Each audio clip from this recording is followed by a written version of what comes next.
Од 1 септември, значи за 10 дена, градинките треба да се подготват и да започнат со двосменско работење со цел да се усогласат според потребите на граѓаните, соопшти на денешната пресконференција министерката за труд и социјална политика Мила Царовска. Утврдено е првите смени да траат од 7 до 14 часот и 30 минути, а вторите од 14 до 21 часот и 30 минути. Градинките ќе работат и секоја прва сабота во месецот во една смена, и тоа од 8 до 16 часот.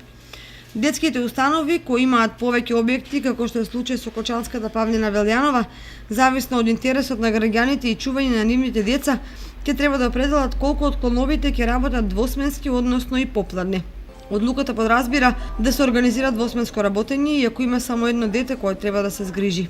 Министерството е подготвено за отворање нови работни места, што како потреба ќе ги наложи двосменското работење и покривање на зголемените трошоци по повеќе основи, како загревање храна, плати и слично. Инаку од Министерството најавуваат отворање на 13 градинки до крајот на годината, а веќе за наредната се бара општините да поднесат информација за потребите од изградба на нови градинки, при што ќе се настојува згрижување да добијат и оние деца во чии општини нема ниту една градинка, главно во руралните подрачја.